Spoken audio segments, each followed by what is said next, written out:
Que devient l'équipage d'un char qui gît, calciné, au milieu du champ de bataille? Que se passe-t-il pour ces corps prisonniers sous des tonnes d'acier tordues, avec la tourelle arrachée et projetée à plusieurs mètres de distance? Ont-ils survécu à l'impact ou ne sont-ils plus que cendres, enfermés dans une cage de métal en feu?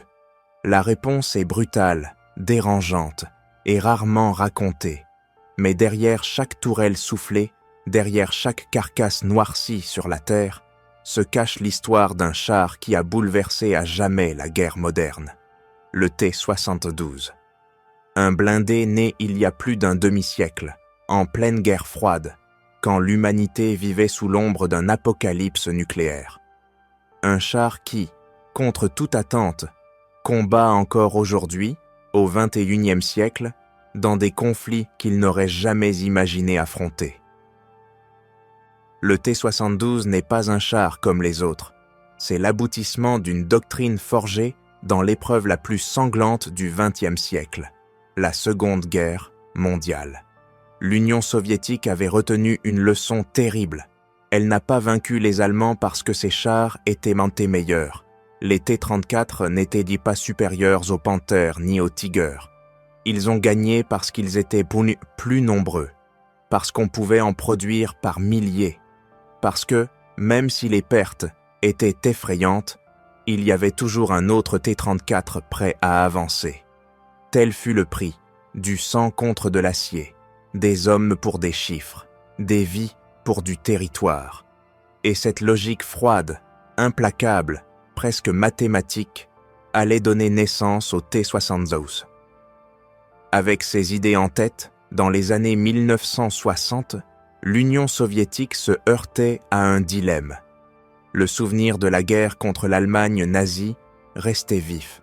Il savait que si un nouveau conflit mondial éclatait, il ne suffirait pas d'avoir des chars d'avant-garde.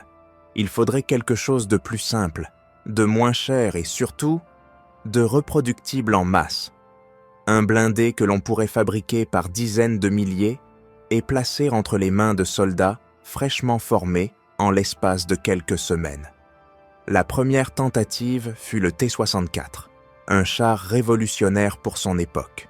Il embarquait un moteur de 700 chevaux, un canon lisse de 125 mm, un blindage composite et ce qui deviendrait sa signature la plus polémique, un chargeur automatique qui supprimait le besoin d'un quatrième membre d'équipage.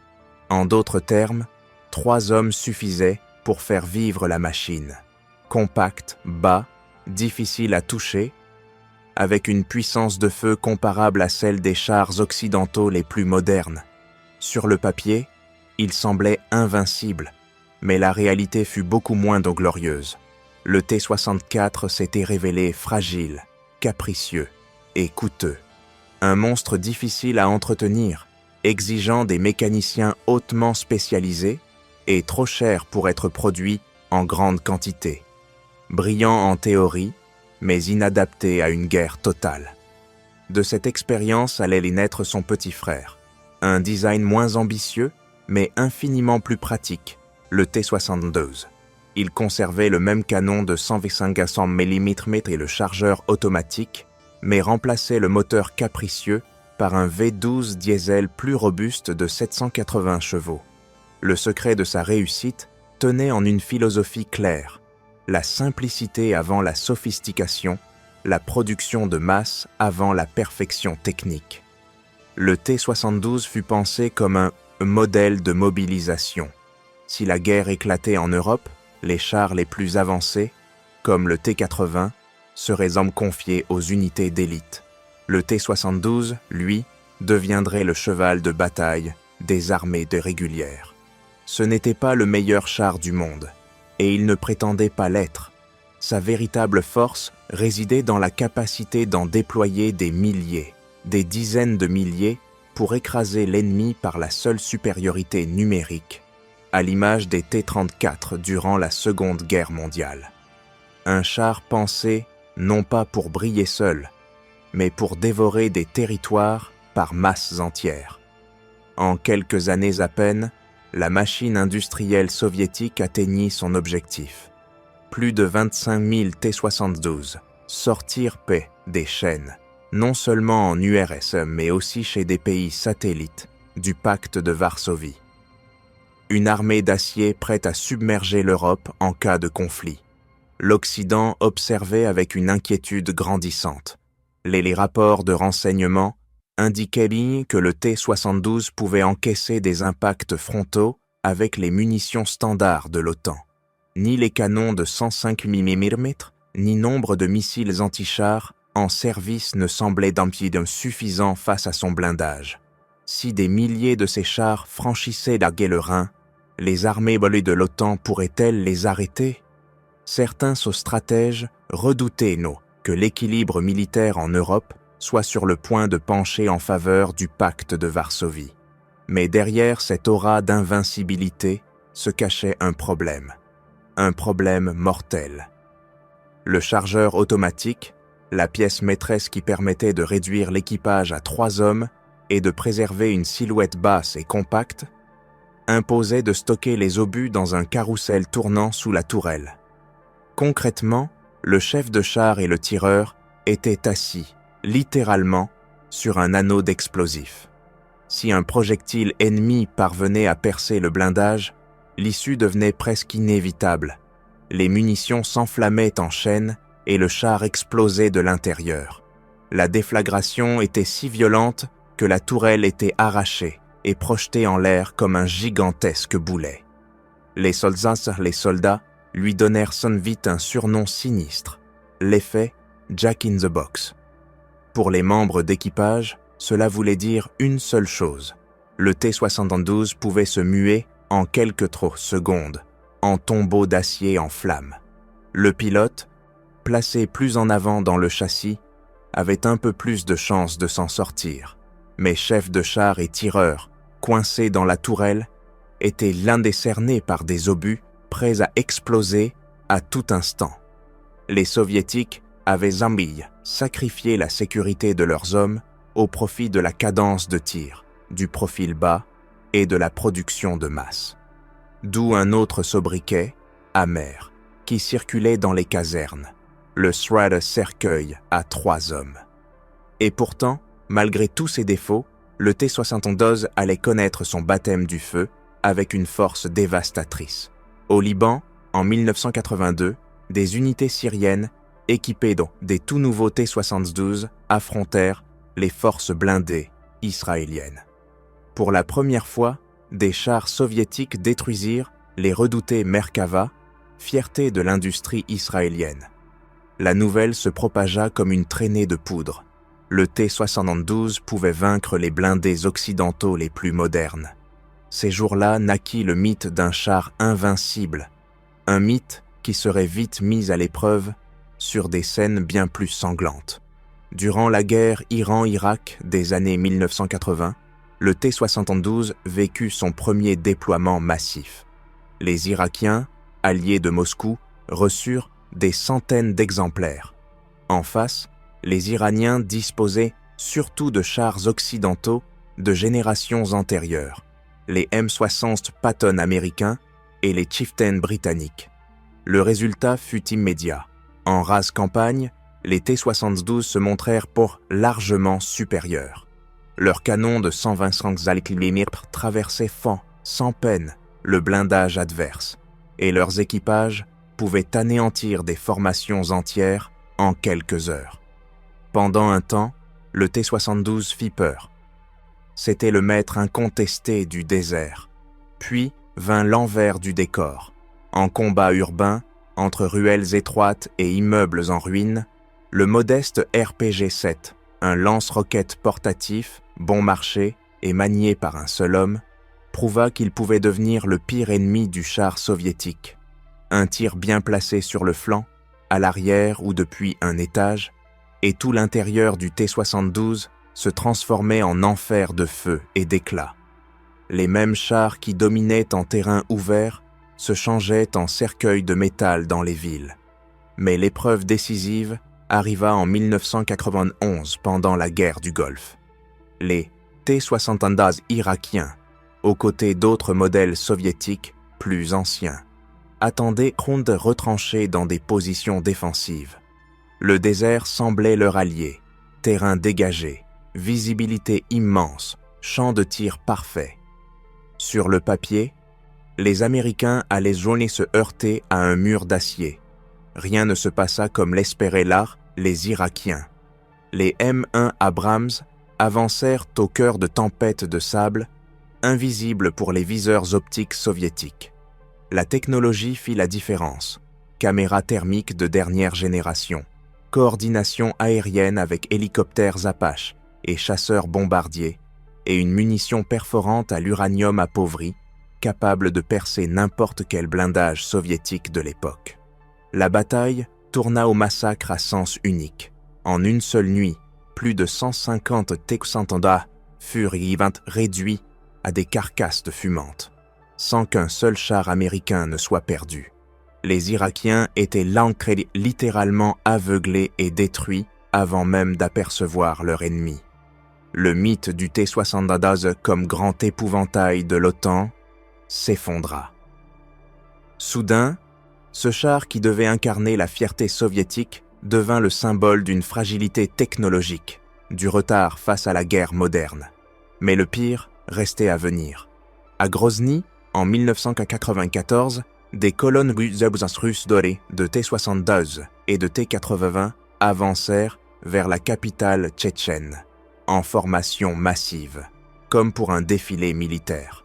Les commandants russes pensaient que la simple vision de tant de blindés suffirait à écraser la résistance en quelques heures. La ville se transforma pourtant en piège mortel.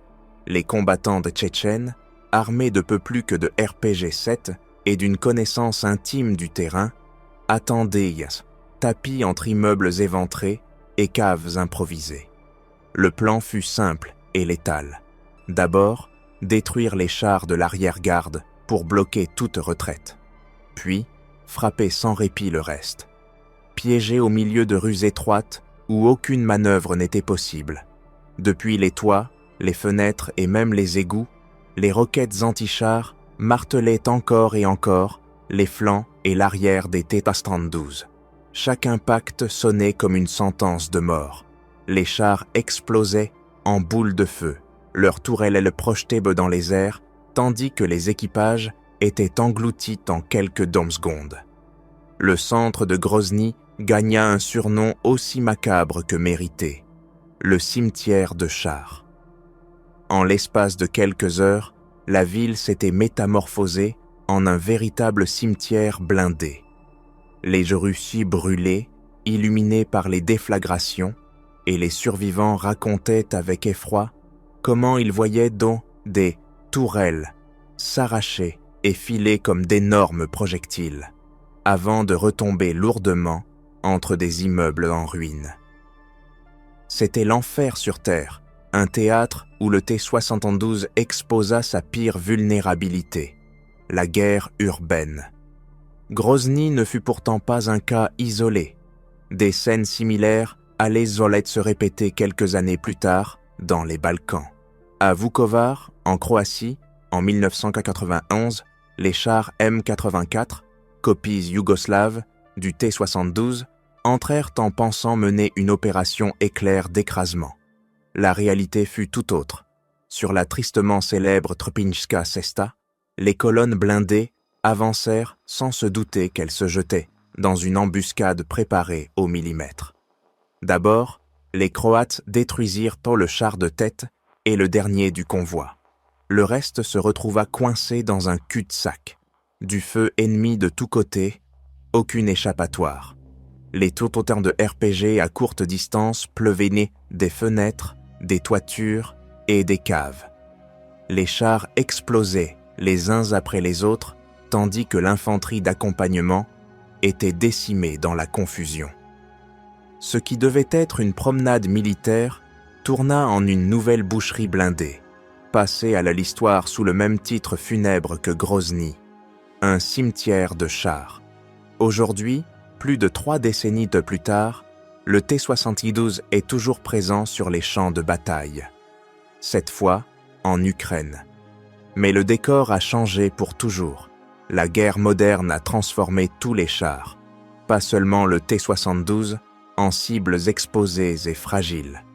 Les missiles portatifs de nouvelle génération, comme le Javelin ou le NLAV, frappent par le dessus, là où le blindage est le plus faible. Les charges en tandem percent même les briques réactives, conçues pour les arrêter, et les drones armés, silencieux, bon marché et meurtriers, peuvent de suivre un char sur des kilomètres avant de lâcher des explosifs directement sur sa tourelle. Ni les blindages réactifs, ni les plaques additionnelles, ni les cages improvisées qui coiffent un temps de T-72 en Ukraine n'ont réussi à conjurer cette nouvelle menace. La réalité c'est brutale. Chaque char sur le champ de bataille moderne est vulnérable. Et chaque fois qu'une tourelle s'envole, la même leçon s'impose. La guerre moderne n'épargne pas les conceptions d'un autre âge. Le T-72 demeure redoutable par le nombre. Mais son héritage n'est plus celui d'un char invincible. C'est devenu un symbole, celui du prix payé par les hommes lorsque la technologie progresse plus vite que les doctrines militaires qui les envoient à mourir dans un cercueil d'acier. Le T-72 n'est pas seulement une machine de feu et de métal. Il est bien plus qu'un char. Il incarne le dilemme éternel de la guerre. Faut-il privilégier la quantité plutôt que la qualité, la simplicité et la production de masse, ou la sophistication technologique à n'importe quel prix? Le T-72 porte cette contradiction en lui.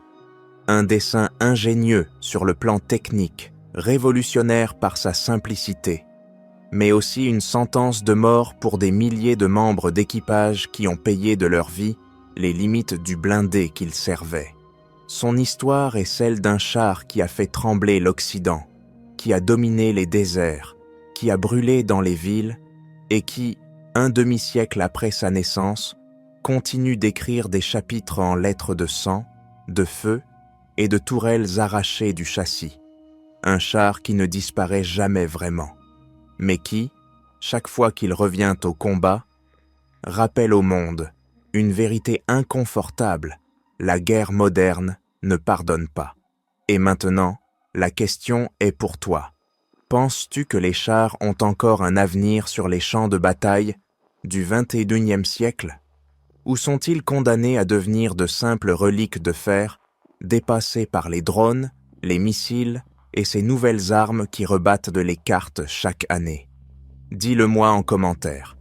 Et si tu veux entendre d'autres récits comme celui-ci, racontés avec la rudesse du réel et la force de l'histoire, n'oublie pas de t'abonner à la chaîne, car dans chaque guerre, derrière chaque machine, il y a toujours des hommes et toujours un prix à payer.